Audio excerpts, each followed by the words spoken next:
দিন ভাই বোনের কান্দন রে,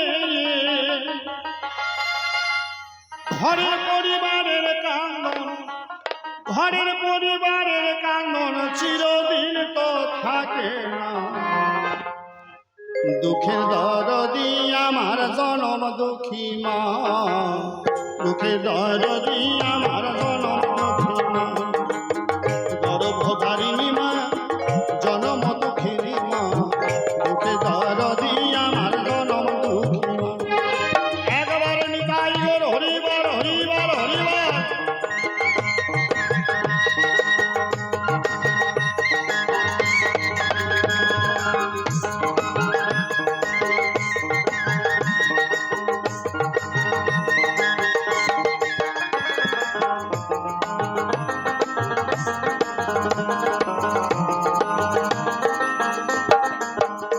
ওরে 10 মাস 10 দিন মায়ে মায়ে গর্ভে দিল,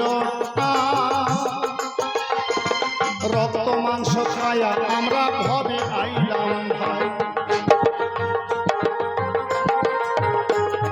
10 মাস 10 দিন মায়ে মা মায়ে গর্ভে দিল, রক্ত মাংস খায়া আমরা ভবে আইলাম ভাই। ভূমিষ্ঠ হইয়াই আমি উঠিলাম কান্দিয়া, শান্ত করিল মায়ে বুকের দুঃখ দিয়া। ভূমিষ্ঠ হইয়াই আমি উঠিলাম কান্দিয়া, শান্ত করিল মায়ে বুকের দুঃখ দিয়া। আমার প্রসব কালে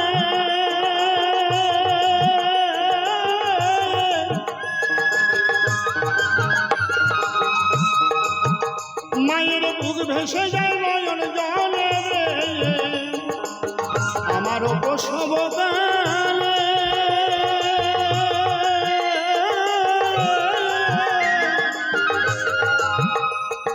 বুক ভেসে যায় নয়ন জলে রে। আবার সন্তানের কোলে লইয়া, সন্তানের কোলে লইয়া ভোলে প্রসব যন্ত্রণা। দুঃখের দরদি আমার জনম দুঃখী মা, দুঃখের দরদি আমার জনম দুঃখী মা। হরিবল হরিবল হরিবল।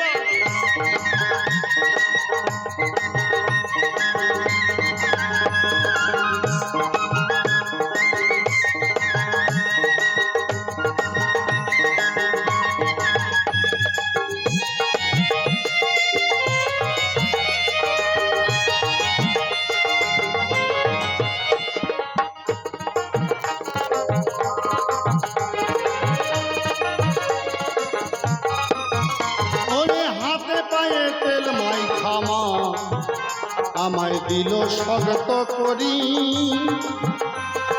পায়খানা প্রসাদ মোরা মায়ের কোলে করি। ওরে হাতে পায়ে তেল মাখাইয়া মামায় দিল স্বগত করি, পায়খানা প্রসাদ মোরা মায়ের কোলে করি। তবু মামর রাগ করে না, নেই ধুয়ে মুছে আমারে শুকনায় রাখিয়া মায় থাকে ভিজাতে।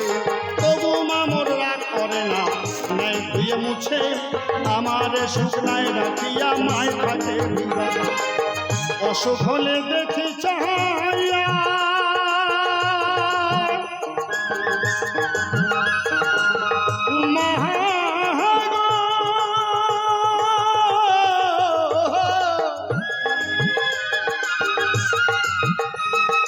অসুখ হলে দেখি চায়া আমার মায়ের রয়েছে বিছানায় বইয়া রে। বলে দয়ালা গইয়া মাই, বলে দয়ালা গইয়া মাই সন্তানের নিও না। দুঃখের দরদি আমার জনম দুঃখী মা, দুঃখের দরদি আমার জনম দুঃখী মা। আপন আপন পিতা মাতা প্রেমানন্দ হরিবল হরিবল।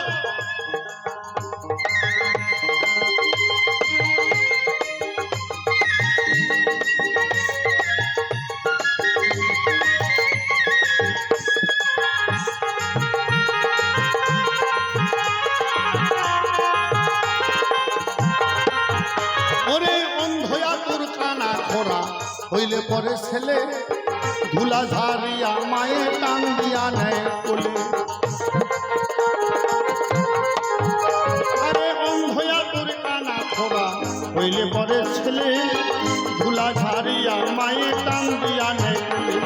পুত্র যদি কুপুত্র হয় তবু নাহি ফেলে, হাজার দোষ করিলেও মায়ে টান দিয়া নেয় কোলে। সাহায় আলম ভেবে বলে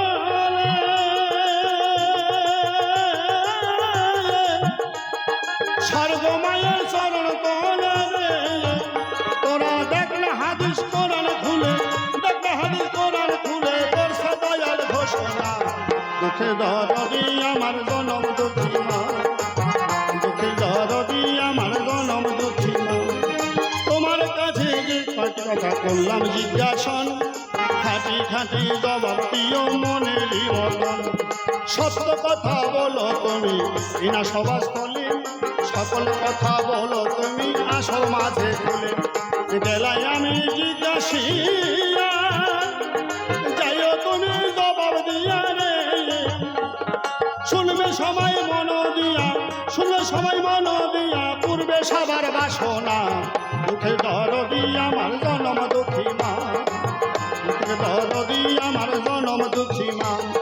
কেন তুমি মায়ের কাছে অভিশপ্ত হলে, পুত্র হইয়া কেন মাকে লাথি তুমি দিলে? এক নম্বর জিজ্ঞাসা করে আমি যাই, এবার দুই নম্বর জিজ্ঞাসা তোমারে শোধাই। পিতা পুত্রে মিলে কেমন করে ওগো বলো, এক নারীর গর্ভে তোমরা সন্তান দিলে ভালো, এই সন্তানের নাম কি বা তাই জিজ্ঞাসিয়া সুন্দরভাবে আসর মাঝে দিও বুঝাইয়া। এইসব আমি জিজ্ঞাসা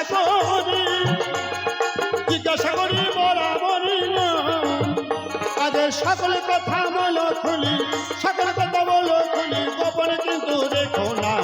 দুঃখে দরদি আমার জনম দুঃখী মা, দুঃখে দরদি আমার জনম দুঃখী মা। এইভাবে প্রশ্নমালা করে গেলাম দান, সুন্দর করে এসে তুমি দিও সমাধান।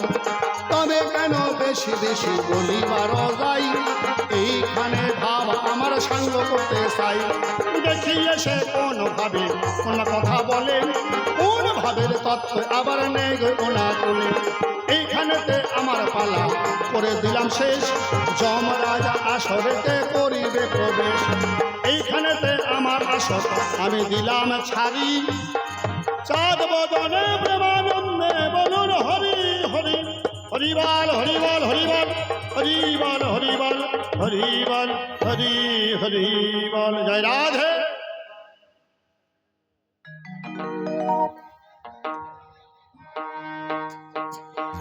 জয় শ্রীরাম, জয় সীতারাম। খুব ভালো লাগলো, যা জিজ্ঞাসা ছিল সুন্দর করে জবাব দিল, জবাবের অভাব রাখে নাই। আপনারা শান্ত হয়ে বসে আছেন সবাই। আমার কাছেও দুই তিনটা প্রশ্ন করেছে, আমি শুনতে পাই। সন্তান হয়ে মাকে লাথি মারে, কোন হিসাবে ধর্মরাজ বলা যায় তারে? এটা তো হয় না, তাই না? সন্তান হয়ে মাকে লাথি মারে, ধর্মরাজ বলা যায় না তারে। তারপরে বাবা আর ছেলে মিলে একজনের গর্ভে নাকি সন্তান জন্ম দিল, দুইজনের হইল দুইটা ছেলে। ছেলের নাম কি, বাবার নাম কি, এবং কার গর্ভে জন্ম দিল তার নাম কি? তারপরে ধর্ম সত্যযুগে 4 পা, ত্রেতায় 3 পা, তারপরে 2 পা, কলিতে 1 পা। তার কারণটা কি? প্রশ্ন এরকম করে 3খানা আমারও ভালোভাবে হয়ে আছে শোনা। জবাব দেওয়ার চেষ্টা করব। আগে একটা গান ধরতে চাই, তারপর জবাব দেব, অসুবিধা নাই। তবে তুমিও প্রস্তুত হয়ে থেকো। এইবার জবাবের পরে 4খানা প্রশ্ন চাপাবো তোমার উপরে। তুমি কেমন বাপের বেটা কেউ যাবে জানা? আগে আমার কথাগুলি করি একটু আলোচনা, একটা গান গাবো।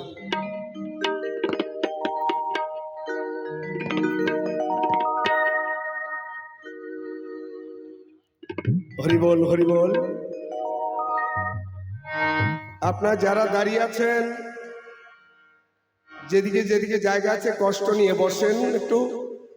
আজকে সারা রাত গান। আমাদের পরে এই আসরে বিখ্যাত দুইজন তরজা শিল্পী এসেছে। একজন তাপস মালি নিয়ে এসেছে তত্ত্বের ডালি, আরেকজন আশুতোষ শীল, যার সঙ্গে গান গাওয়া অনেকেরই মুশকিল। এই দুইজনের লড়াই একটু পরে। তারপরে আরো ভালো ভালো শিল্পী রয়েছে, ধামাকা শিল্পী রয়েছে, সবাইকে নাচাবে।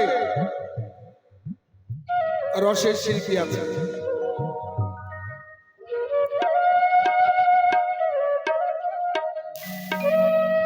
ওরে রাধা রানীর প্রেমে পাগল হয়েছিল শ্যামরা,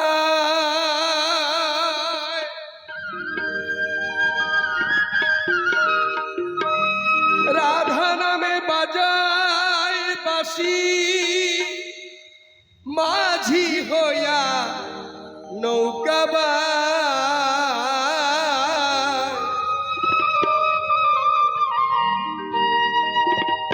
রাধা রানীর প্রেমে পাগল হয়েছিল শ্যামরায়, রাধা নামে বাজায় বাঁশি, মাঝি হইয়া নৌকা বায়।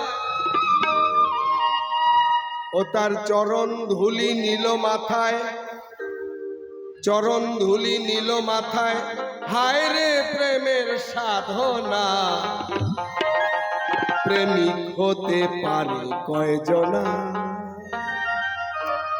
চোখের নেশায় প্রেম করে, চোখের নেশায় প্রেম করে, চোখের নেশায় প্রেম করে, দেখো অন্তরে তার ছলনা। প্রেমিক হতে পারে কয়জনা? হয় না তুলনা। প্রেমিক হতে পারে কয়জনা?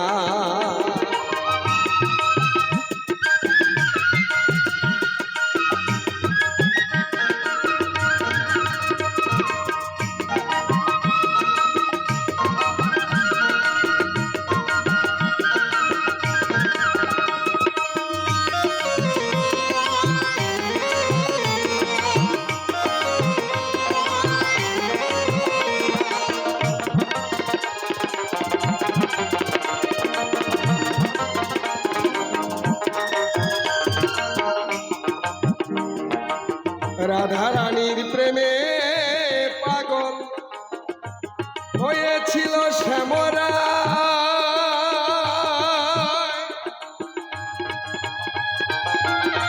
রাধা নামে বাজায় বাঁশি, মাঝি হইয়া নৌকা বায়, মাঝি হইয়া নৌকা বায়। রাধার চরণ ধুলি নীল মাথায়, চরণ ধুলি নীল মাথায়, হায় রে প্রেমের সাধনা। প্রেমিক হতে পারে কয়জনা? হয় না তুলনা। প্রেমিক হতে পারে কয়জনা?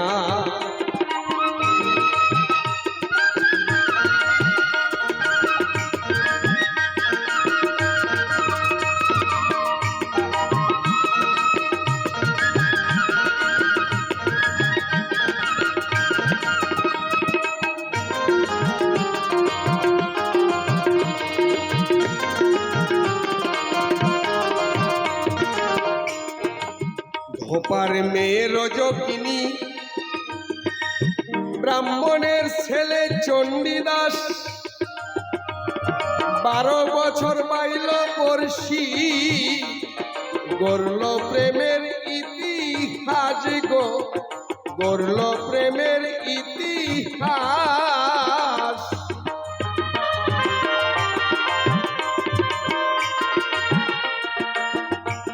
ধোপার মেয়ে রজকিনী, ব্রাহ্মণের ছেলে চণ্ডীদাস,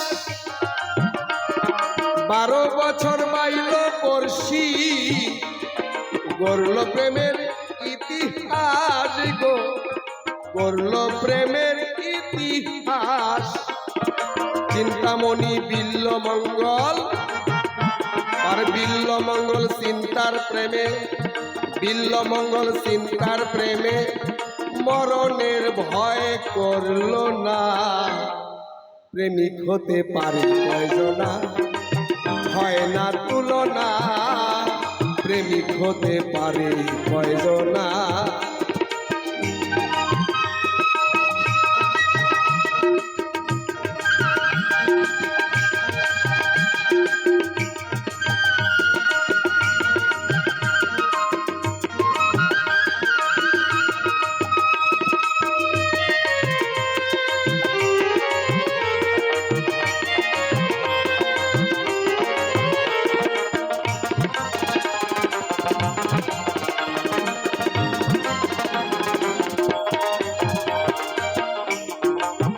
সাজুর প্রেমের উপায় মিয়া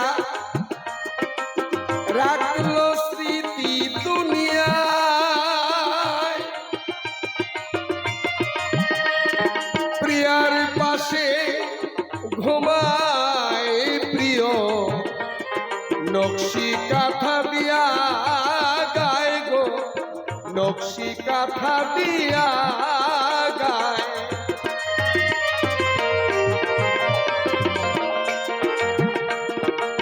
সাজুর প্রেমের উপায় মিয়া রাখলো স্মৃতি দুনিয়ায়। প্রিয়ার পাশে ঘুমায় প্রিয়, নকশি কাঁথা দিয়া গায় গো, নকশি কাঁথা দিয়া গায়। বাউল রাধা মোহন গানের ভাষায়, রাধা মোহন গানের ভাষায় করে যায় তাই বর্ণনা।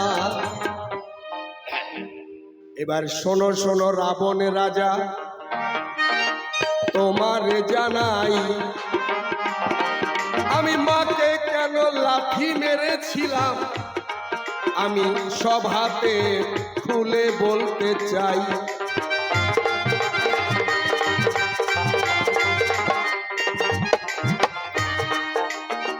আমরা ছোটবেলায়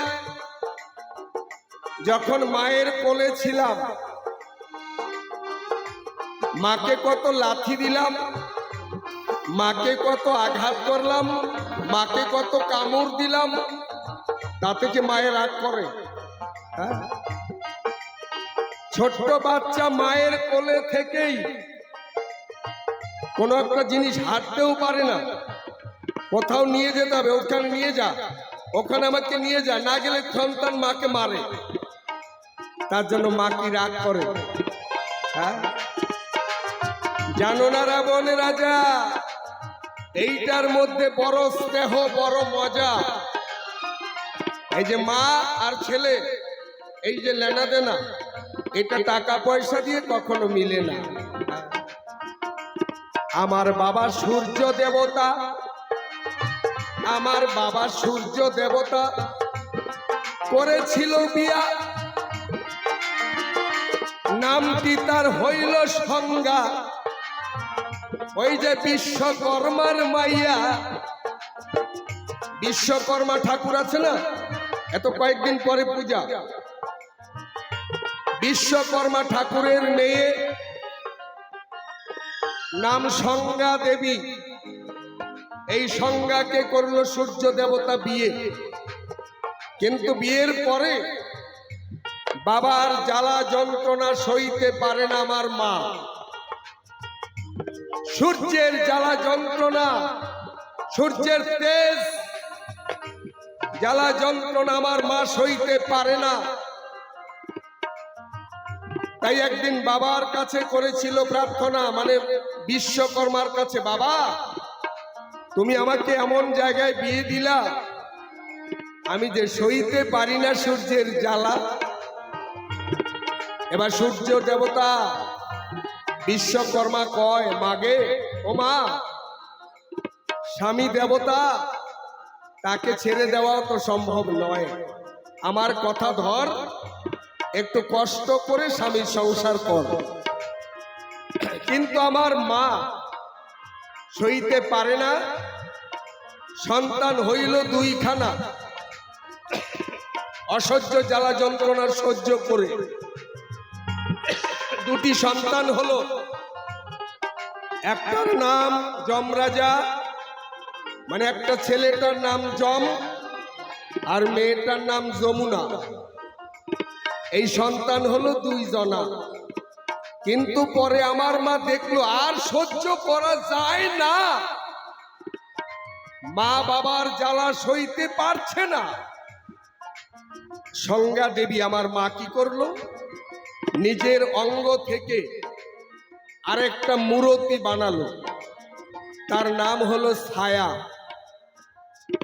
আচ্ছা, ছায়া, আমি যেমন মানুষ, আমি রাস্তা দিয়ে হেঁটে যাই, আমারও কিন্তু ছায়া আছে। ছায়ার কি কোনো জ্বালা যন্ত্রণা আছে? যাই হোক, আমার মা মানে নিজের অঙ্গ থেকে একটা দেবী তৈরি করলো, তার নাম ছায়া। ওই ছায়াকে জন্ম দিয়ে বলছে, শোন, এই যে দুটি সন্তান আমার যম আর যমুনা তোর কাছে দিলাম, আমার মতো স্বামীকে যত্ন করবি, এই সন্তানদেরও যত্ন করবি। আমার স্বামীও যেন কোনোদিন জানে না যে আমি নাই। তুই ঠিক আমার মতো করবি অভিনয়, স্বামী যেন চিনতে পারে না, আর আমার সন্তান দুইজনা তারাও যেন চিনতে পারে না যে তুই তাদের মা না। ছায়া দেবী সংজ্ঞার কাছে করিল স্বীকার, তুমি যেমন বলে যাবে তেমন করব ব্যবহার। এবার ছায়া সূর্যের বাড়িতে রইল তখন সংজ্ঞার মতন, সূর্য দেবতা চিনতে পারে না আসল নকল ধন। হ্যাঁ,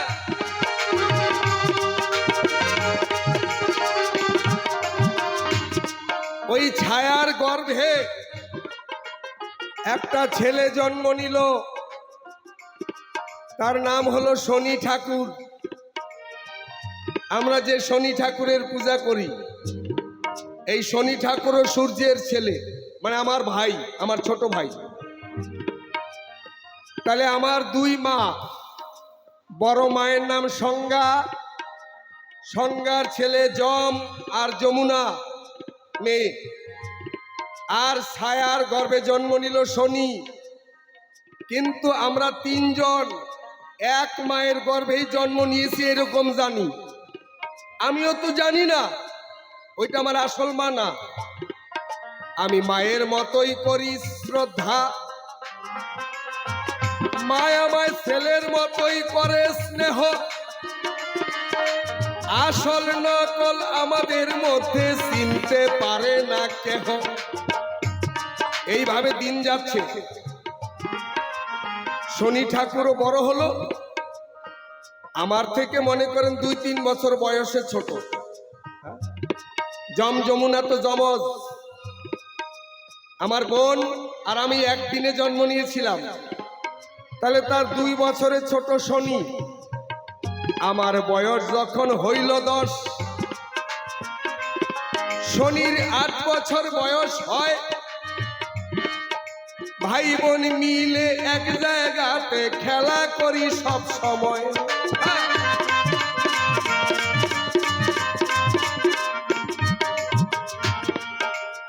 খেলতে খেলতে দুই ভাই, ওই খেলার ঝগড়া আসলে ঝগড়া না, ওই খেলতে খেলতে দুই ভাই আমরা লাগলাম মারামারি।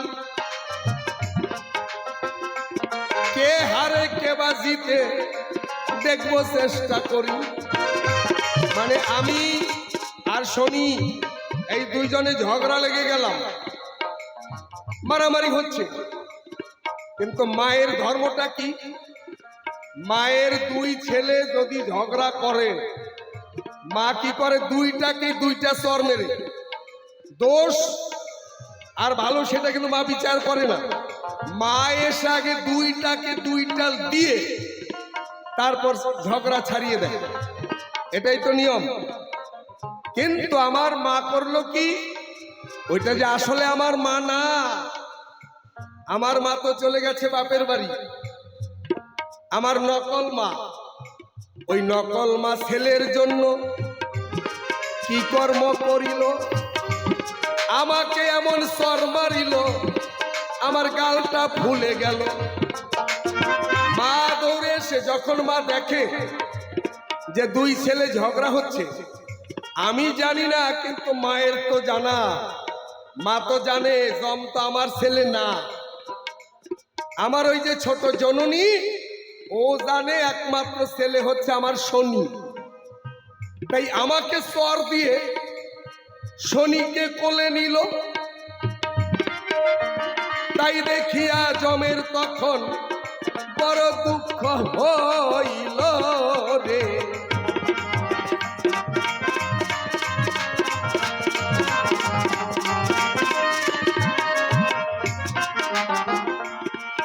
আমি বললাম, মা এটা কিন্তু তোমার বিচার ঠিক হলো না। আমরা দুই ভাই লড়াই, দুই ভাইয়ে মারামারি, আর তুমি আমাকে মারলে, আর ছোট ভাইকে তো কিছুই বললে না, তাকে আদর করে কোলে নিলে না। এটা আমি প্রতিবাদ করব। আমি তখন কি করিলাম? আমি তখন রাগের চোটে মাকে গিয়ে একটা লাথি মেরেছিলাম। এবার মায়ের বেড়ে গেল ক্রোধ, মা আমাকে অভিশাপ দিল, তুই যে পা দিয়ে আমাকে লাথি দিয়েছিস ওই পায়ের মধ্যে হয়ে যা গোদ, মানে পাটা ফুলে যা। সঙ্গে সঙ্গে আমার পা গিয়াছে ফুলিয়া। দূর থেকে আমার বাবা আসিল ছুটিয়া।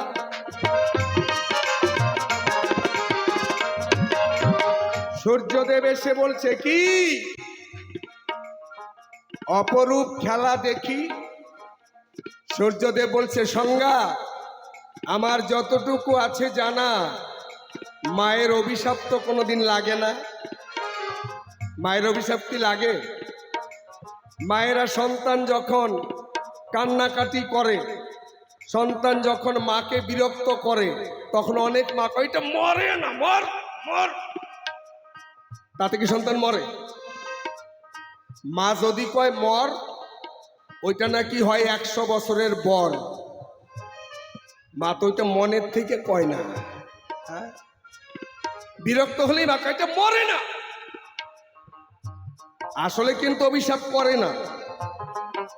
কিন্তু শনির মা, মানে ধর্মের মা, আসলে তো এটা আমার মা না, আমাকে অভিশাপ দিল, সঙ্গে সঙ্গে আমার পা ফুলে গেল। আমার বাবা এসে বলল, এটা কি? সংজ্ঞা মায়ের অভিশাপ তো কখনো সন্তানের উপরে লাগে না। কেবা তুমি পরিচয় দাও, কেবা তুমি পরিচয় দাও, নইলে নিস্তার তো পাবে না রে।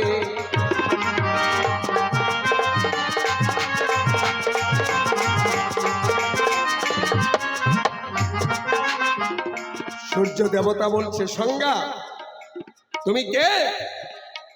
সঠিক পরিচয় দাও, নইলে তোমাকে আমার তেজে পোড়ায়ে ছাই করে ফেলবো। বিপদে পড়ে মা দিল পরিচয়, শোনো সূর্য দেবতা, আমি তোমার আসল ঘরণী নয়। সূর্য দেবতা, হে স্বামী দেবতা, আমি তোমার আসল ঘরণী না। তোমার আসল ঘরণী যিনি বাপের বাড়ি চলে গেছে তিনি, আমার নাম হলো ছায়া রানী। ও, তাহলে তুমি নকল। তখন আমিও জানতে পারলাম এটা আমার আসল মা না। তখন আমি মায়ের কাছে বললাম, মা গো, আমি তো তোমাকে আপন মা মনে করে লাথি দিয়েছি। ও মা, আমার আপন মা যদি হতো আমাকে তো ক্ষমা করে দিত। তুমি আমাকে ক্ষমা করে দাও মা, আমি তো ছেলে, তুমি মা। আমি অন্যায় করেছি, তোমাকে লাথি দিয়েছি। ও মা, আমার পা ফুলে গোদ হয়ে গেছে, তুমি আমাকে ক্ষমা করে দাও মা, তুমি আমাকে ক্ষমা করে দাও। সেই দিন আমার মা বলেছিল যে আমি তোকে আশীর্বাদ করলাম, তোর এই গোদ ভালো হবে।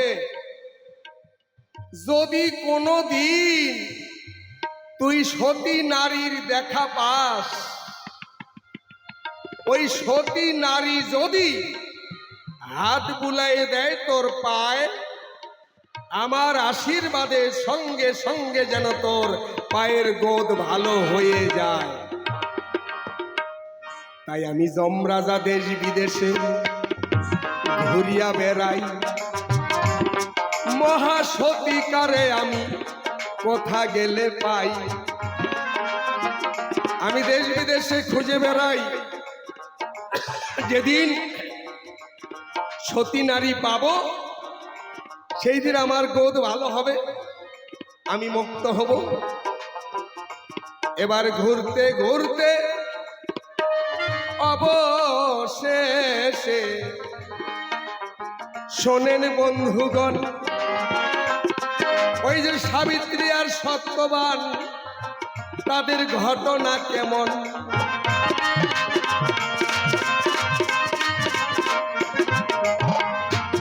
সাবিত্রী ছিল মহাসতী, তার পতি সত্যবান। সাবিত্রীকে সঙ্গে লইয়ে বনে কাঠ কাটিতে যান। কাঠ কাটিতে গিয়ে সত্যবানের হইল মরণ। কিন্তু সতীর পতি কেমনে নিব আমি এ ধর্মরাজন। তাই আমি তখন মহিষ বাহন নিয়া ওই বনের ভিতরে যাই। শোনো শোনো ওগো সাবিত্রী, আমি তোমার স্বামীকে চাই। সাবিত্রী কয়, তুমি কে? আমি বললাম, আমি ধর্মরাজ।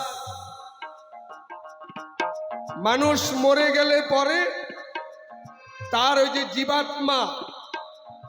জীবাত্মা নিয়ে আমার জমপুরীতে আমি বিচার করি। ভালো মন্দ বিচারের পরে আবার জন্ম পায় সে সংসারে। আমি তোমার স্বামীর প্রাণ হরণ করে নিয়ে যাব। সাবিত্রী বলছে, বলো তো আমি কে? আমি বললাম, তুমি সাবিত্রী সতী। এখন সাবিত্রী কয়, তাহলে যদি বললে সতী, তাহলে মরবে কেন আমার পতি? সতীর পতি তো মরে না। আমি বললাম, সাবিত্রী, মরণ তো আমার হাতে না। মরণ হবেই, জন্ম নিলে মরণ হবেই। তুমি ফিরে যাও ঘরে, তোমার স্বামী গেছে মরে। সাবিত্রী কয়, আমি তো যাব না, আমি একা ঘরে ফিরে যাব না। আমি বললাম, তাহলে একটা কাজ করো, তুমি যেহেতু যাবে না, তবে যমরাজাকে কেউ বেঁচে থাকতে দেখা পায় না, এটাও ঠিক, কিন্তু সাবিত্রী তো মরে নাই। সাবিত্রী আমাকে দেখা পেল সতীর ভক্তির জোরে। আমি বললাম, তুমি সতী, তোমার পতি ভজনের জোরে তুমি বেঁচে থাকতেই যমরাজাকে দেখলে নয়ন ভরে। তোমাকে একটা আশীর্বাদ করি, একটা বর দেই, বর নিয়ে বাড়ি যাও, কিন্তু স্বামী পাবা না। স্বামী মরে গেছে, স্বামী বাদ দিয়ে বর চাও। এখন সাবিত্রী এত চালাক, কয় যদি স্বামী বাদ দিয়ে বর চাই পাবো। আমি বললাম, হ্যাঁ, তবে 3টা বরের বেশি কিন্তু দিব না। তোমার এই স্বামীর বিনিময়ে আমি তোমাকে 3টা বর দিতে পারি, বর চাও। এবার সাবিত্রী কয়, আমার বাবার কোনো ছেলে নাই, আমি একমাত্র মেয়ে। তোমার আশীর্বাদে বাবার যেন যায় 100 পুত্র হয়ে। আমি আশীর্বাদ করলাম, যাও, তোমার বাবা 100 ছেলের বাবা হবে। তোমার মায়ের গর্ভে তোমার 100 ভাই হবে। কিন্তু সাবিত্রী, তুমি তো নিজের জন্য চাইলে না। সাবিত্রী কয়, বাবা কি অন্যের? বাবা তো আমারই। আচ্ছা, আরেকটা বর চাও। সাবিত্রী কয়, হে যমরাজ, হে ধর্মরাজ, আমি আপনার কাছে আরেকটি বর চাই। আমার শ্বশুর যেন অন্ধ নয়ন ভালো হয়, আমার অন্য আশা নাই। ঠিক আছে, বর দিলাম, তোমার শ্বশুরের অন্ধ নয়ন ভালো হবে, রাজ্য ফিরে পাবে। আর একটা বর চাও, কিন্তু তোমার করি মানা, সত্যবানকে চাইও না। সত্যবানকে চাইলে কিন্তু পাবা না। সাবিত্রী কয়, না, আমি সত্যবানকে চাবো না। হে ধর্মরাজ, আমাকে এই বর দাও, আমি যেন 100 ছেলের মা হতে পারি। আমি তখন বর দিলাম, তাড়াতাড়ি যা, বর নিয়ে বাড়ি যা। মানে ওই যে বর দিতে দিতে আমার আর ওইটা মনেই নেই। কিন্তু চাইলো কি, আমি যেন 100 ছেলের মা হতে পারি। আমি বললাম, যা, বর দিলাম, চলে যা বাড়ি। এখন সাবিত্রী কয়, তুমি না ধর্মরাজ, এই কি ধর্মের কাজ? তাহলে স্বামী ছাড়া সন্তান হবে কি করে?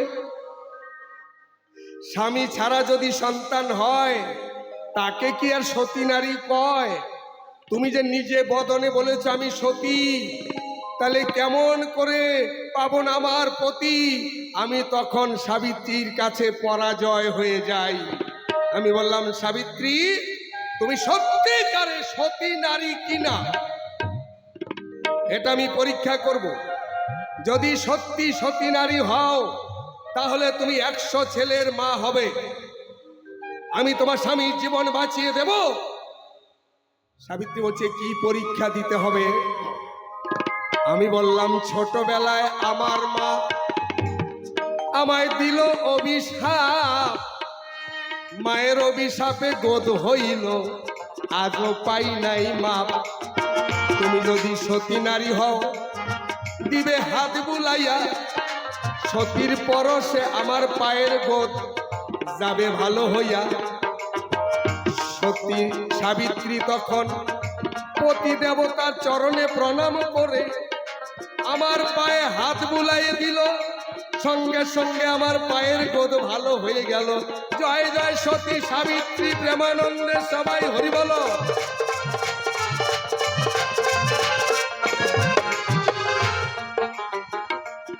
এইভাবে গোদ হয়েছিল, হয়ে গেলাম ভালো। প্রথম প্রশ্নের জবাব তোমার অল্পে অল্পে গেল।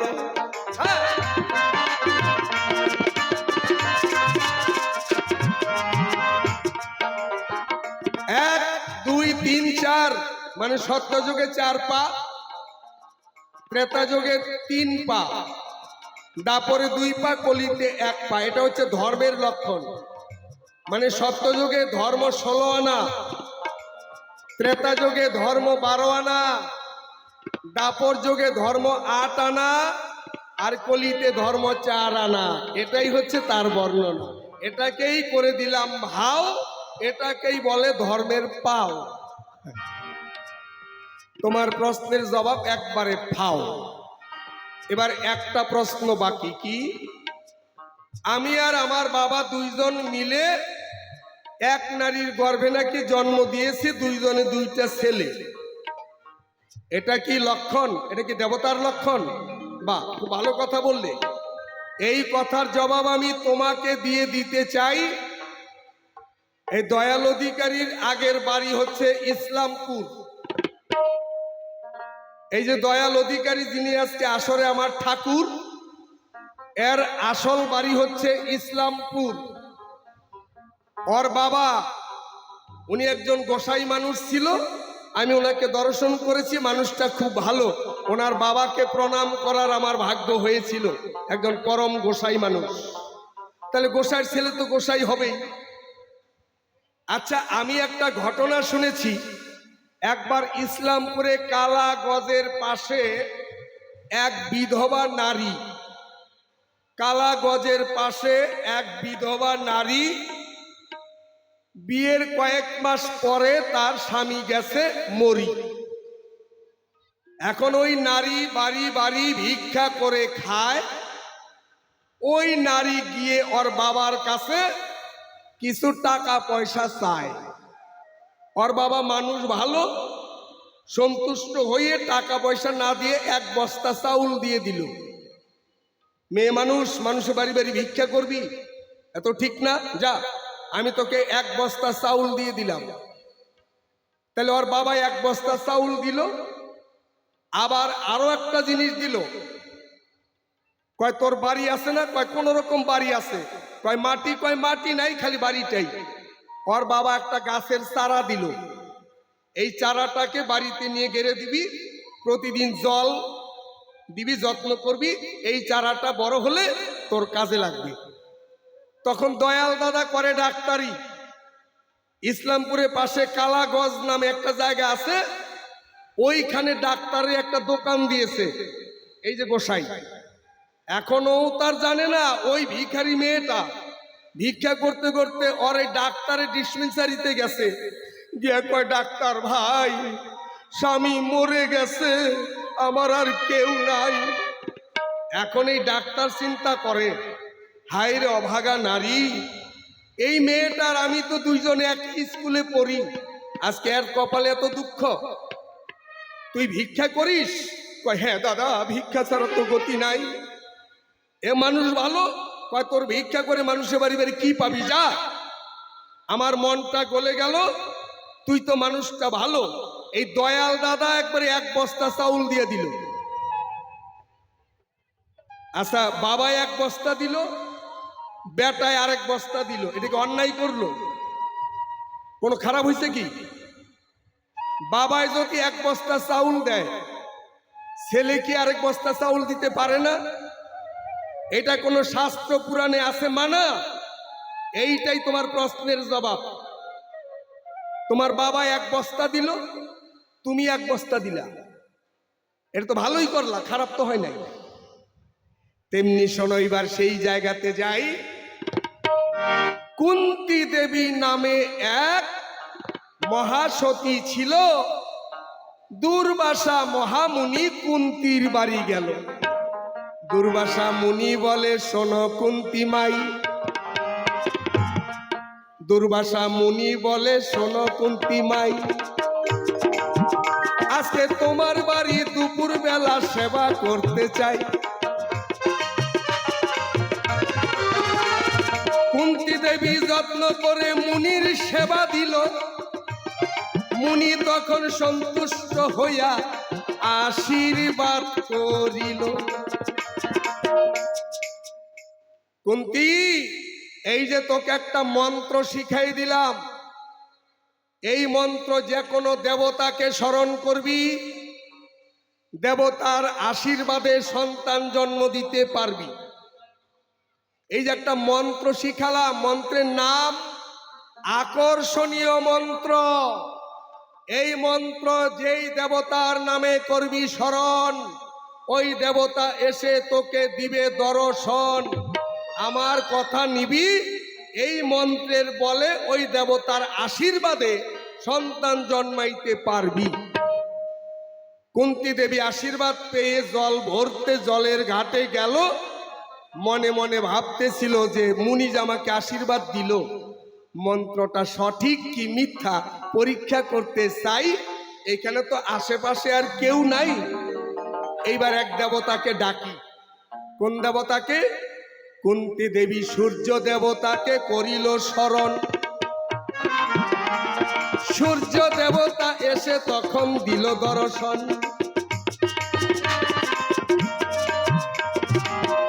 বলছে তুমি কি চাও? কয় আমি মন্ত্র পরীক্ষা করতে চাই।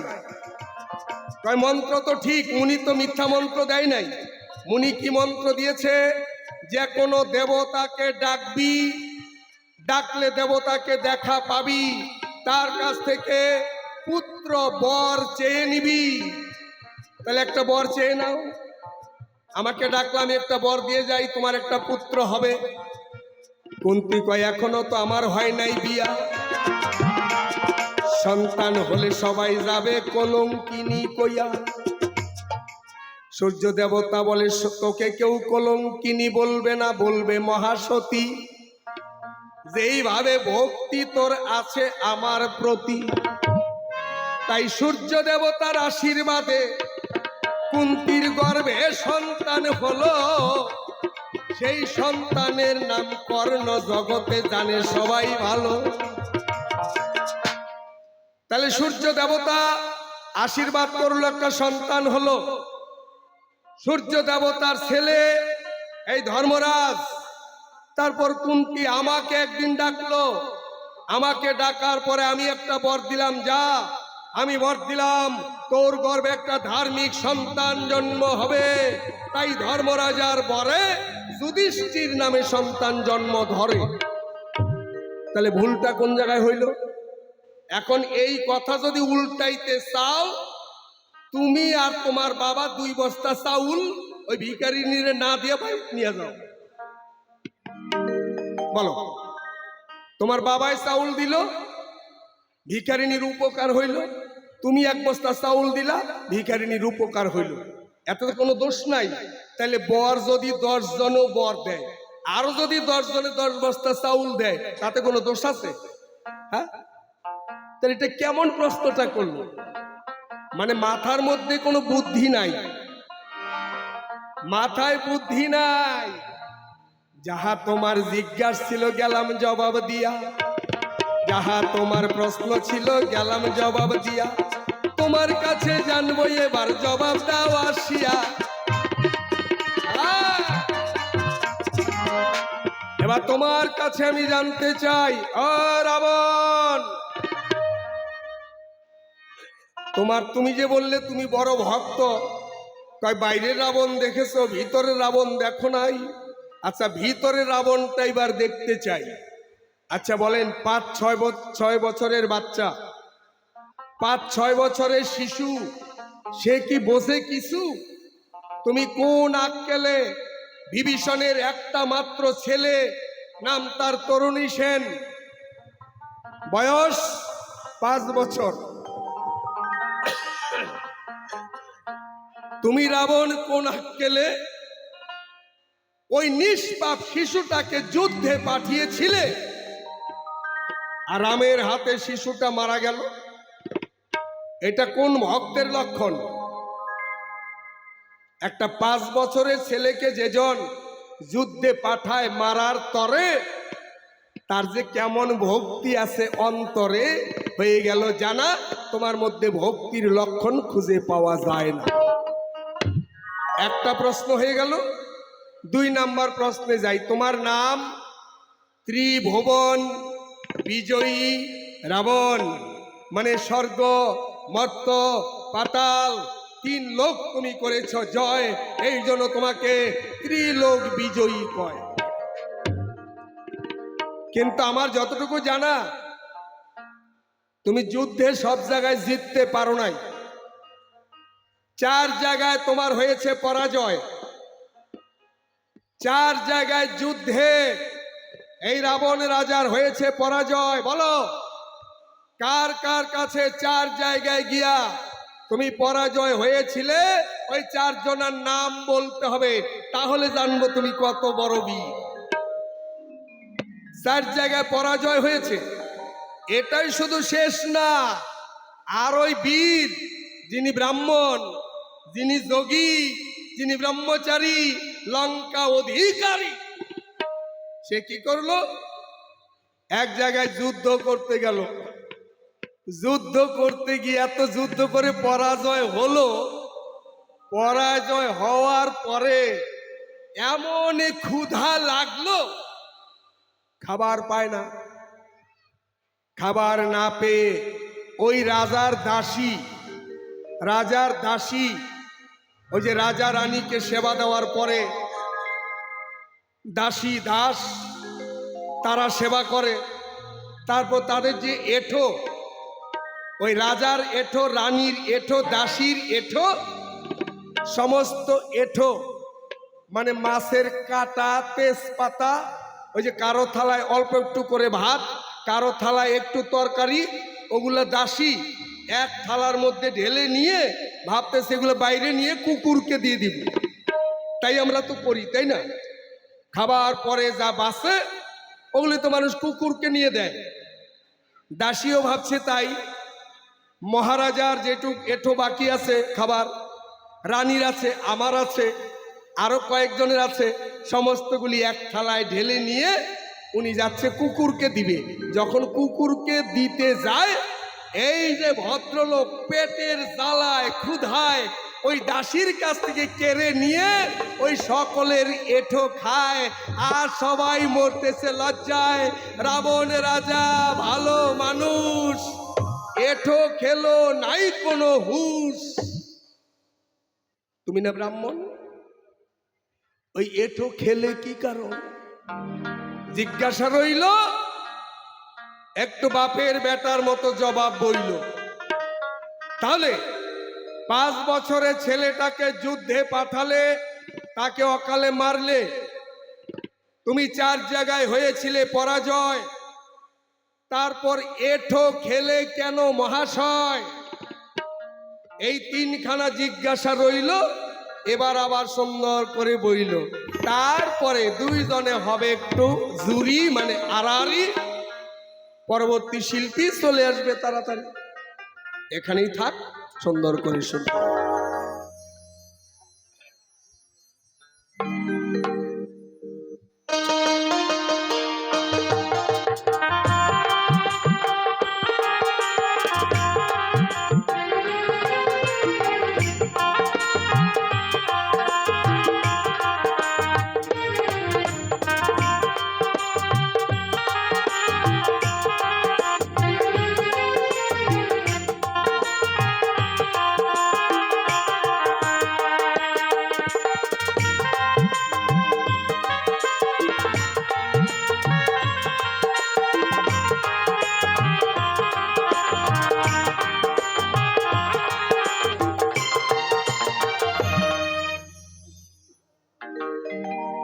হরিবল হরিবল।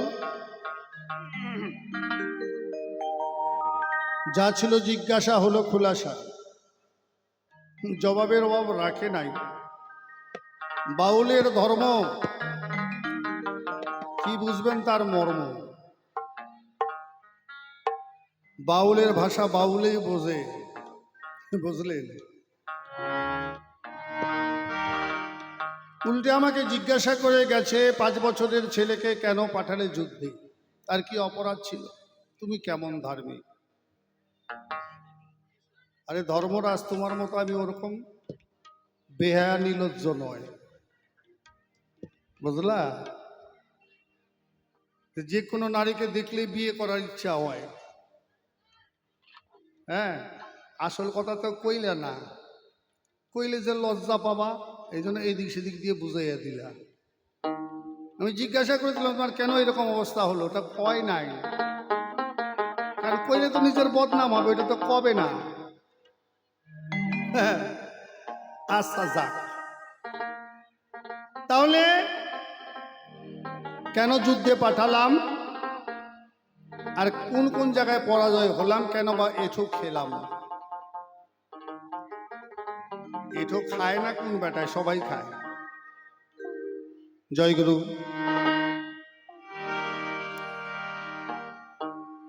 যেদিন অভিশাপ্ত আমরা হয়েছিলাম গোলকে, সনক নামে ঋষি যিনি বড় উদ্ধত ক্রোধান্বিত হয়েছিলেন, তিনি তার উদ্ধত্তের জন্য আমরা 2টি ভাই অভিশপ্ত হয়েছিলাম। সেদিন বলেছিলাম, হে ঋষি তুমি সাধু হতে পারো, আজ তোমার জন্য যখন আমাদের মর্তধামে জন্ম নিতে হচ্ছে, আমরা যদি নারায়ণের ভক্ত হয়ে থাকি, আজ 2 ভাই তোমাকে আমরা অভিশাপ দিচ্ছি। আমরা যেমন জন্ম নেব, তোমাকেও আমাদের সঙ্গে জন্ম নিতে হবে। তুমিও মুক্তি পাবে না যতদিন আমরা থাকবো ধরাধামে, তোমাকেও বারবার আমাদের সঙ্গে যেতে হবে। তাই সত্যযুগে ভক্ত প্রহ্লাদ রূপে জন্ম নিল। এই যে সনক ঋষি, তাই তার বদনে হরিনাম ছিল।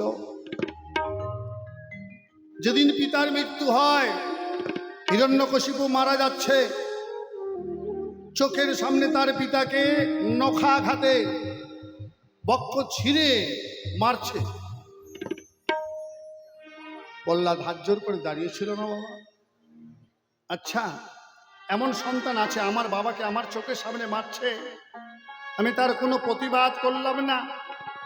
আরে প্রতিবাদ করতে না পারি, অনুরোধ তো করতে পারতাম, আমার পিতাকে মেরো না। কিচ্ছু বলেনি, চুপ করে দাঁড়িয়ে আছে। তাই সেদিন হিরণ্যকশিপু বলেছিল, ওরে পুত্র, আজ তুই ভগবান তোর সঙ্গে আছে বলে তোর পিতাকে মারছে, তুই দাঁড়িয়ে দাঁড়িয়ে দেখছিস। আমি প্রতিজ্ঞা করলাম, আমি একদিন ভগবানের দলে যাব, আমার চোখের সামনে তোকে মারবে, আমি নিজে মৃত্যুবান ভগবানের হাতে তুলে দেব। ওই যে তরুণী, পূর্বজন্মে প্রহ্লাদ ছিলেন তিনি। পিতাকে বিভীষণ অর্থাৎ হিরণ্যকশিপুর বংশে জন্ম। দেখছেন ব্যাপারটা কোন জায়গায়? তাই তরুণী যুদ্ধে যাবে, রাবণ বিষণ্ণ বদন হয়ে গেছে, যত সৈন্য সামন্ত, মেঘনাদ, তার খর দূষণ, বড় বড় সৈন্যরা পরাজিত হয়ে গেছে। ভাই কুম্ভকর্ণ সেও মারা গেছে। তাই নিঃস্ব হয়ে বসে আছে। এমন সময় ছোট্ট শিশু তরুণী এসে পায়, এই জ্যাঠামশাই, আপনি বিষণ্ণ বদনে আছেন কেন? বলে, বাবা কি বলবো, তোর ধারে তুই শিশু মানুষ, কিছু বুঝবি না। কেন বুঝবো না, বলো না। বলে, আমাদের রামের সঙ্গে যুদ্ধ চলেছে, তো শুরু হয়েছে, তাই যুদ্ধে যে যায় সে আর ফিরে আসে না। তোর বাবাও তো রামের দলে চলে গেছে, তাই আজ যুদ্ধে যাওয়ার মতো কোনো সৈন্য নেই, কাকে যুদ্ধে পাঠাই, আমি এটা চিন্তা করছি। তরুণী বলল, কেন, আমি তো আছি। বলে, তুই তো শিশু, তুই যুদ্ধ করতে পারবি না বাবা। বলে, আপনি রাজা, রাজার রাজ্যে থাকলে, রাজার অন্ন খেলে, রাজার বিপদে যদি তার সৈন্য সামন্তরা তাকে সাহায্য না করে, তাহলে কিসের সৈন্য? সেই রাজ্যে থাকার চাইতে না থাকাই ভালো। হে খুল্লতার, হে জ্যাঠামশাই, আমি কথা দিচ্ছি, আজকে যুদ্ধের সেনানায়ক হয়ে আমি রামের সঙ্গে যুদ্ধ করতে চাই। সঙ্গে সঙ্গে আমার মা সরমা, তরুণী মা সরমা বলল, না পুত্র না, তোর পিতা যে রামের পক্ষে, তার বিপক্ষে তুই যুদ্ধ করবি? তুই যাস না। না মা, তুমি আমাকে সাজিয়ে দাও। নিরুপায় হয়ে মা ছুটতে ছুটতে সীতার কাছে গিয়ে বলল, আমার ৫ম বছরের শিশু আজ যুদ্ধে যাবে মা সীতা, সেই জন্য আমার একমাত্র বুকের ধর রামের বাণে হারিয়ে না যায়, তুমি আমার পুত্রকে বুঝাও। সীতা বুঝালো, তবু শুনল না। শেষে সীতা তার রথে ধ্বজায় সর্ব অঙ্গে সীতারাম সীতারাম লিখে যুদ্ধে পাঠালো। এবার যুদ্ধে যাচ্ছে, আর উচ্চ স্বরে গাইছে, রঘুপতি রাঘব রাজা রাম পতিত পাবন সীতারাম। জয় জয় রঘুপতি রাঘব রাজা রাম পতিত পাবন সীতারাম। सीताराम बोलो सीताराम, जानकी वल्लभो जय श्री राम। सीताराम बोलो सीताराम,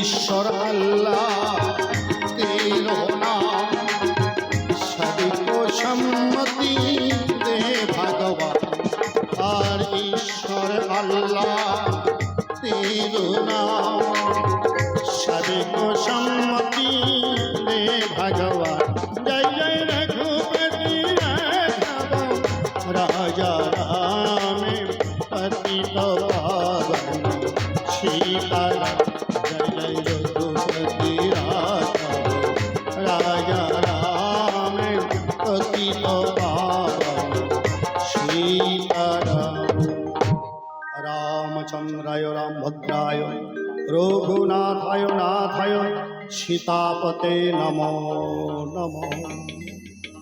সঙ্গে সঙ্গে রাম ধনুর্বাণ ছেড়ে দিলেন। ওরে বৎস, কে তুমি? আমার ভক্ত। বিভীষণ জানে আমার পুত্র। বিভীষণ বলছে, মিতে হে প্রভু রাম, রাক্ষসের মায়া তুমি জানো না? তুমি জানো না রাক্ষসরা বড় মায়াধারী? ওরা শিশু সাজতে পারে, বৃদ্ধ সাজতে পারে, নানা রকম রূপ ধারণ করতে পারে।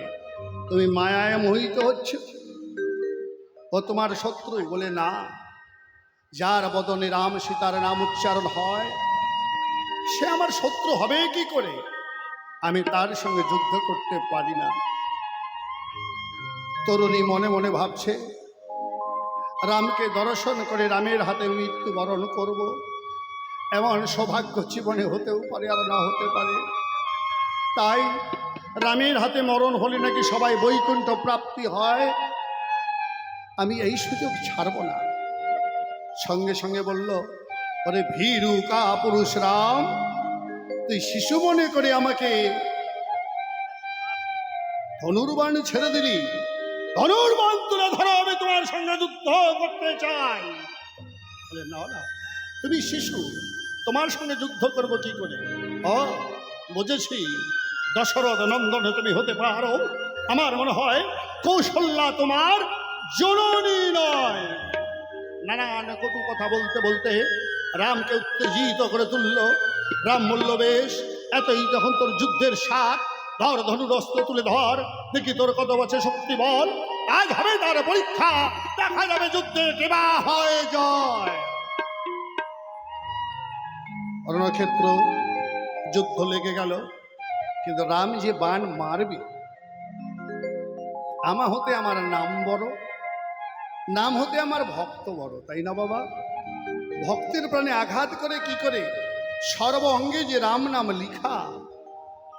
বারবার তরুণী যখন বাণ চালাচ্ছে, রাম ক্ষত বিক্ষত হচ্ছে, নিজেকে রক্ষা করছে খুব কষ্ট করে, কিন্তু রাম বাণ চালাতে পারছে না। বাণটা মারবে কোথায়?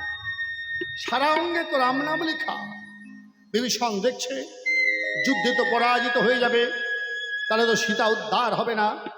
সঙ্গে সঙ্গে বৈষ্ণব বাণ এনে রামের হাতে দিয়ে বললেন, হে প্রভু রাম, তুমি আজ কেন অস্থির হয়ে পড়ছ? এই নাও, ওই রাক্ষসকে ধ্বংস করতে গেলে, রাক্ষসের মৃত্যু দিতে গেলে তুমি এই বৈষ্ণব বাণ যোজনা করে তাকে তুমি নিক্ষেপ করো। যখনই বৈষ্ণব বাণ যোজনা করে ছেড়ে দিল, তরুণী অস্ত্র ছেড়ে দিয়ে তার শিরচ্ছেদ হলো। কাটা মুদ্র রাম রাম বলে কাঁদতে লাগলো। তখন বিভীষণের নয়নে জল এলো। রাম বলছে, কি বিভীষণ, কত সৈন্য মারা গেছে, কত বীর তারা শহীদ হয়েছে, কই তুমি তো কোনোদিন তোমার নয়নে জল দেখিনি, তুমি কাঁদছ কেন? বিভীষণ বলছে, হে প্রভু রাম, এই হতভাগ্য সন্তানের যে আমি পিতা, তরুণী যে আমার সন্তান ছিল, বলে কি সেই পুত্রের মৃত্যু তুমি মৃত্যু বাণ আমার হাতে তুলে দিলে? বলে আমি যে অঙ্গীকারবদ্ধ, রাক্ষসকুল থেকে যে আসবে তাকে আমি আর লঙ্কায় ফিরে যেতে দেব না। আজ আমি ধন্য হয়েছি, আজ আমার সন্তান মৃত্যুবরণ করেছে ঠিকই, কিন্তু আমার সন্তান বীর গতি প্রাপ্ত হয়েছে। হে প্রভু, সে তোমার হাতে মরণ হয়েছে, তার সে অনায়াসে বৈকুণ্ঠে যাবে। জয় জয় রাম সীতা প্রেমানন্দে, হরিবাল হরিবাল হরিবাল। রাম বলল বেশ। তার কাটামুন্ড যখন রাম নাম করছে, ধনুকে ধনুর্বাণ যোজনা করলেন, এক বাণে সেই কাটামুন্ড কৈলাসে পাঠিয়ে দিলেন শিবের কাছে। আজও সে মুন্ড রাম নাম করে। এই যে যারা মালা জপ করে, জপমালা দেখবেন একটা সাক্ষী মালা আছে, সেই সাক্ষী মালাটাই হচ্ছে তরুণী সেনের কাটামুন্ড। আহা, আর দেহটা যে পড়ে থাকলো, রাম বলল সর্ব অঙ্গে যার রাম নাম লিখা, এ দেহ বিফলে যাবে না। রাম আশীর্বাদ করলো, সেই দেহ থেকে তৈরি হলো নামাবলী। যে নামাবলী অঙ্গে দিয়ে সাধুগুরু বৈষ্ণব ব্রাহ্মণ পূজা পার্বণ যাহা কিছু করে, দেখবেন গায়ের উপরে একটা নামাবলী থাকে, সেখানে লেখা থাকে হরে কৃষ্ণ কৃষ্ণ কৃষ্ণ হরে হরে, হরে রাম রাম রাম হরে হরে। হরে মানে রাধা, হরে মানে সীতা, রাম মানে রামেই। তাই তো আজও আমরা সেই তরুণীর দেহ থেকে আমরা অঙ্গে দিয়ে ভগবানের গুণকীর্তন করি। তাহলে এমন ভক্ত উদ্ধার হয়েছে। আমি পাঠিয়েছি কেন? আমি জানি, আমি আগেই বলেছি, আমার বংশে কোনো বংশধর রাখবো না। আমার কুলবংশে এক এক করে সবাইকে পাঠিয়ে দিয়ে শেষ যাত্রী হব আমি। তাই শেষ যাত্রী হয়ে আমি রামের সঙ্গে যুদ্ধ করব। আমি পরাজিত হব, তবেই তো আমার রাক্ষস কুল মুক্তি পাবে। এবার 4 জায়গায় আমি পরাজয়, হ্যাঁ 4 জায়গায় পরাজয় হয়েছি বলে কি আমি বিশ্ববিজয়ী বীর নয়? মনে করেন আপনাদের রায়গঞ্জে একটা ডাক্তার আছে, খুব নাম ডাক। 100টা রুগী দেখলো, 100টা রুগীর মধ্যে যদি 4টা রুগী মরে যায়, ডাক্তারটা কি খারাপ? না, 100টা রুগী দেখার মধ্যে 4টা ভালো হয়েছে, 96টাই মরে গেছে, ওটা ভালো? কি বলেন? মরতেই পারে 4টা নাকি? ঠিক তাই সত্যযুগে মানদত্তা, বলি, বালি আর কার্তবীর্য অর্জুন, এই 4 জনের কাছে রাবণ রাজা হয়েছিল পরাজয় নয়। এরা ছিল তার মিত্র, এরা সতীর্থ, এরাও হলো ভগবানের ভক্ত। যেমন কার্তবীর্য অর্জুন ক্ষত্রিয় রাজা প্রতিজ্ঞা করেছিল, সাধনায় সিদ্ধি লাভ করে আমি যেন ভগবানের হাতে মরি, ভগবান অংশে যেন আমার মরণ হয়। তাই তো এই ক্ষত্রিয় রাজা কার্তবীর্য অর্জুন মারা গেলেন ভৃগু মুনির কাছে, অর্থাৎ পরশুরামের হাতে। আমি যদি মারতাম তার আশা পূর্ণ হতো না। বলি, সুগ্রীবের ভাই বালি আর পাতালের রাজা বলি রাজাকে যদি বধ করতাম, বলির কাছে ভগবান ত্রিপদ ভূমি চাইতে গিয়েছিল, তাই না বাবা? এবং এই বলি রাজা পরম বৈষ্ণব ছিল। সেই বলি রাজার সঙ্গে আমার মিতালি হলো। সেদিন বলি রাজা ভক্ত বলে তাই বৈষ্ণব সেবার প্রসাদ আমি গ্রহণ করেছিলাম বলি রাজার স্থলে। তাই তো বলি রাজা ভালোবেসে পাতালে আমাকে একটা রাজ্য দান করেছিল, যার নাম কাঞ্চননগর। সেখানে আমি বিবাহ করে একটি সন্তান জন্ম দিয়েছিলাম। পাতালের পুত্রর নাম আমার মহিরাব। তাহলে তার সঙ্গে ভালোবাসা বন্ধুত্ব হয় বলে, বন্ধু আমি তোমাকে একটা রাজ্য দান করছি।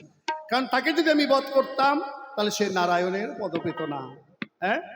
এবার বালি রাজা সুগ্রীবের ভাই, সেও তো প্রতিজ্ঞা করেছিল, সাধনা করেছিল, আমি যেন ভগবানের হাতে মরি, অন্য আশা আমার নাই। তাই তো রাম তাকে বধ করলেন। আর আমি যদি মেরে দিতাম তাহলে তো তার আশা পূর্ণ হতো না। এই জন্য তাদের কাছে আমি পরাজিত হই। আর পাতালে গিয়ে বলি রাজার কাছে, তিনি পরম বৈষ্ণব, পরম সাধু, সেখানে আমি প্রসাদ পাই। তাহলে বৈষ্ণবের উচ্ছিষ্ট নিতে কোনো অসুবিধা নাই নাই নাই। ঝামেলা শেষ।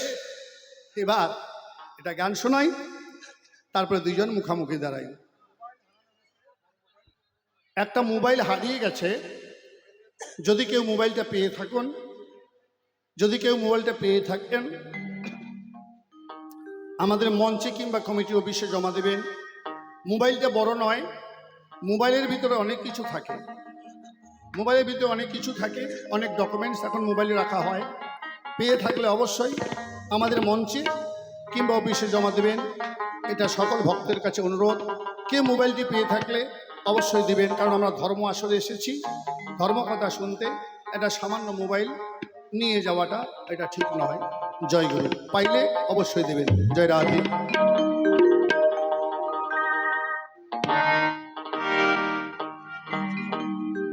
ও মন্তর দিহিনী যায় ফুল রায়া রে,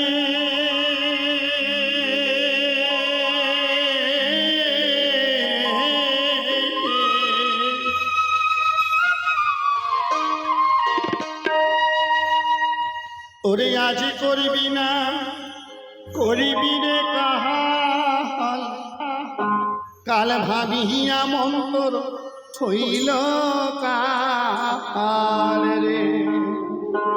যেটা আমার দশা, আজকে না কালকে, কালকে না পরশু। ভেবেছিলাম একটা দুধের সরোবর করব, আমার রাজ্যের সৈন্য সামন্ত প্রজারা, গরিব দুঃখী যারা আছে তারা দুধ খেতে পারে না, একটা দুধের সাগর তৈরি করে সেই দুধের সাগর থেকে তারা দুধ নিয়ে খাবে। কিন্তু আজ বানাবো কাল বানাবো বলে আমার বানানো হলো না। ভেবেছিলাম আমার লঙ্কা থেকে স্বর্গ অবধি একটা সিঁড়ি তৈরি করে দেব, মানুষ মরে যাওয়ার পরে স্বর্গে যায় না, আমার এখান থেকে হেঁটে যেন স্বর্গ যেতে পারে। কিন্তু আজ করব কাল করব বলে হলো না। রামের সঙ্গে যুদ্ধ বাধাতে আমার সব শেষ হয়ে গেল। তাই হে জীব, তোমরা আমার মতো আজ আজ কাল কাল করো না, তাহলে কালেই ধরবে, ভালো কাজ আর হবে না। আজ ভোজবি না ভোজবি রে কাহাল, কাল ভাবিয়া মন্তর হইল কাল রে। সাজের মানব জনম ও জনম বিফলে যায়, হায় রে মহানব জনম তোমার গেল রে বিফলে। তোরে মন